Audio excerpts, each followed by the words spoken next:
Hello everyone, this is Svetlana. Welcome to another Alteneu video. In this video, I will be sharing a simple floral hugs and kisses card featuring an easy non-white background and coloring with artist markers.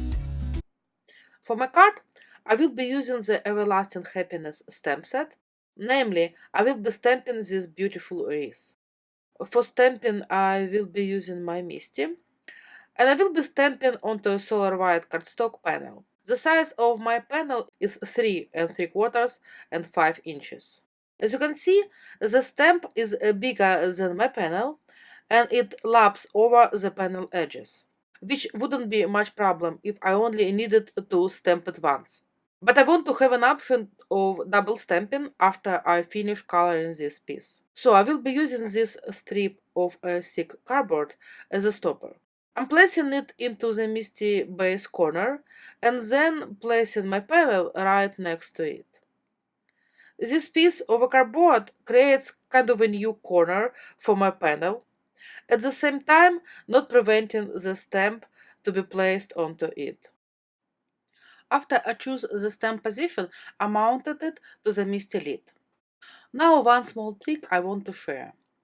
This circle part of the stamp is too flexible to hold its perfect round shape. You may notice that my initial placement is crooked. I'm fixing it by unmounting this part of the stamp and dropping it back onto the lid. After several times of doing it, I'm getting the placement I am happy with. For stamping, I'm using the permanent black ink. I choose this ink as it's alcohol marker safe, and I'm planning to color the image with artist markers. Next, I'm stamping the wreath onto my panel and then stamping it one more time onto a masking paper. I'm putting the Misty aside for now, but I'm leaving the stamp mounted in it. And now I'm cutting out the mask using my scissors. I'm trying to cut it along the inner part of the image outline.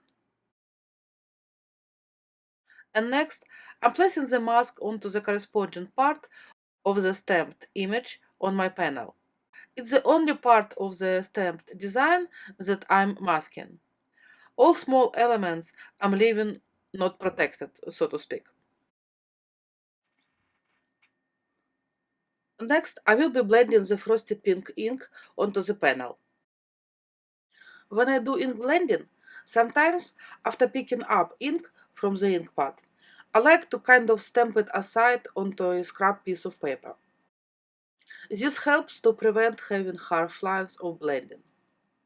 Also, I should say that Altenew inks blend very well, and even if you have some small unevenness, it smooths out after a couple of minutes. Also, when I blended one part of the panel, I'm holding it with a sticky note, so my fingers don't touch the already blended part, which can cause some fingerprints situation. One of the most exciting and satisfying experience of a card maker is of course removing a mask. I didn't speed up this clip on purpose, so you can also feel it. And next I will be coloring the image using the artist markers. I'm starting with the blue trio of Ocean Waves, Dusk, and Desert Night markers. First, I'm doing a basic blending of lightest to darkest and darkest to lightest. I don't really care about light sources and stuff like that. I'm making the petals, tips, and bases darker than the middle parts, but that's about it. After I added the base blending, I like adding some interest with thin strokes. I'm trying to imitate that style of adding details to a colored image with pencils. To make the strokes as thin as possible, I'm holding my marker almost vertically above the cardstock and trying to touch it with the very tip of the marker brush tip. I'm adding these strokes with the darkest marker in my trio, which is Desert Night. And then I'm blending them out a bit, adding some strokes of the middle color, which is Dusk. I really like this style of adding details with pencils. But I don't have nerves to work with pencils. It takes like a million years to finish, and fingers hurt after that. So I'm kind of cheating here, trying to achieve the same effect with markers. I colored two flowers in blue, and the third one I will be coloring in pink. Using the frosty pink, cotton candy, and coral berry markers. Here I didn't really like the darkest color in my trio for the brush strokes, so I'm using the ruby red marker for that. And I'm blending it out with the coral berry marker. Next, I'm quickly coloring the small flowers using the ruby red and coral berry markers. And then I will be coloring the flower middles and leaves using the drag black marker. I didn't mask all those small elements before ink blending, as knew that it wouldn't matter. Since I plan to color them over with pink color, which is the same as the background, and black, which covered ink blending anyways. Next I will be stamping over this image again using the black ink. I'm doing this to make the outlines darker, as they kind of fade out covered with ink blending and marker coloring.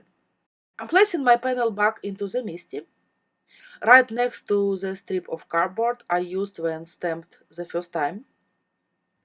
This should guarantee the perfect position of the panel. However, a small prayer that paper won't shift won't hurt on this point as well.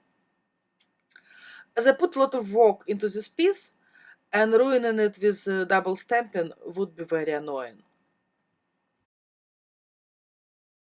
You can see how slow I'm opening the MISTI, being afraid that I ruined the piece.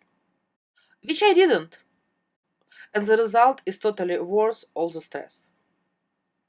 I like how crisp and intense the image outlines look. For the sentiment, I will be white embossing on black Hugs and Kisses phrase from the Halftone Hearts stamp set. There is also a matching die for this sentiment, so I will be die-cutting it as well. I mounted my panel onto a white card base. Then I popped the sentiment on top. And lastly, I'm adding several black crystals. I hope you like the card I showed today, and maybe some tips I shared here can be helpful for you as well. If you have any questions, don't hesitate asking them in the comment section below. Have a wonderful day. Bye.